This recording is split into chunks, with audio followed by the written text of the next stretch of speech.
नमस्कार, आप देख रहे हैं द केएन न्यूज़ और मैं हूं आपके साथ अलका तिवारी।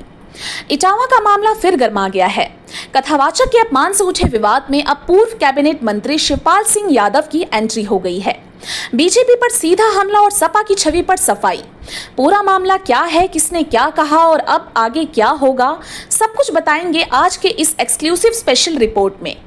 उत्तर प्रदेश के इटावा जिले में हाल ही में कथावाचक और उनके सहयोगी के साथ हुए व्यवहार को लेकर जो राजनीतिक उबाल उठा था, उसमें अब एक नया मोड़ आ गया है।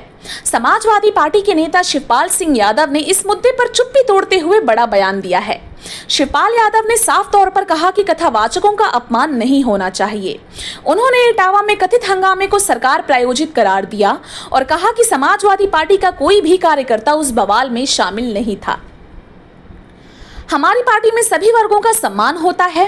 कथावाचकों के साथ जो हुआ वो निंदनीय है, लेकिन सपा कार्यकर्ताओं का इससे कोई लेना देना नहीं है। ये सब सरकार की शह पर हुआ।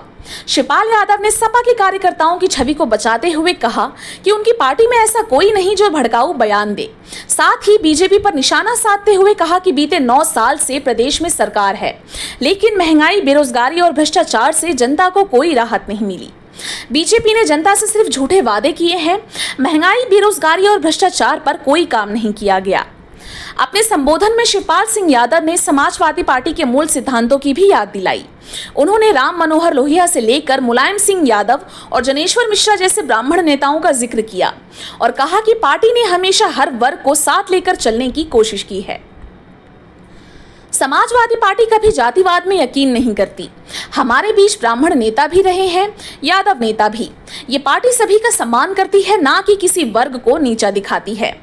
शिवपाल यादव ने मीडिया में दिखाए जा रहे यादव ब्राह्मण संघर्ष को भी सिरे से खारिज करते हुए कहा कि ये एक भ्रामक और दुर्भाग्यपूर्ण चित्रण है। बकेबर की जिस घटना ने इटावा को राजनीति का अखाड़ा बना दिया, उस पर भी शिवपाल ने प्रतिक्रिया दी। उन्होंने पुलिस पर एक तरफा कार्रवाई का आरोप लगाते हुए कहा कि असली उपद्रवी तो मौके से फरार हो गए, लेकिन निर्दोष लोगों को उठाकर जेल में डाल दिया गया। अगर पुलिस इसी तरह से एक तरफा कार्रवाई करती रही तो हम आंदोलन करने को मजबूर हो जाएंगे। शिवपाल यादव ने यहां तक कह दिया कि संविधान में धर्मनिरपेक्षता शब्द का उपयोग सिर्फ दिखावे के लिए नहीं है। हर धर्म का सम्मान किया जाना चाहिए। और बीजेपी, उन्होंने कहा, संविधान के खिलाफ जाकर काम कर रही है। भारतीय जनता पार्टी संविधान के विरुद्ध काम कर रही है। यही वजह है कि प्रदेश से अब उनकी विदाई तय है। शिवपाल यादव ने बिहार की सियासत पर भी बयान देते हुए कहा कि आने वाले विधानसभा चुनाव में इंडिया गठबंधन की सरकार बनना तय है और समाजवादी पार्टी ने राष्ट्रीय जनता दल को खुला समर्थन दे दिया है। इतना ही नहीं, सरकारी स्कूलों को बंद करने की सरकार की योजना पर भी शिवपाल ने हमला बोला। उन्होंने कहा कि सरकार नहीं चाहती कि गरीब बच्चे पढ़ें ताकि वो सवाल ना कर सकें। सरकार गरीबों को शिक्षित नहीं देखना चाहती, क्योंकि पढ़ा लिखा वर्ग सवाल पूछता है। शिवपाल यादव का ये बयान ऐसे समय में आया है जब समाजवादी पार्टी को लगातार विपक्ष और मीडिया द्वारा घेरा जा रहा है। गगन यादव, कथावाचक प्रकरण और यादव ब्राह्मण संघर्ष की कथित तस्वीरों के बीच शिवपाल ने पार्टी की छवि को संभालने का प्रयास किया है।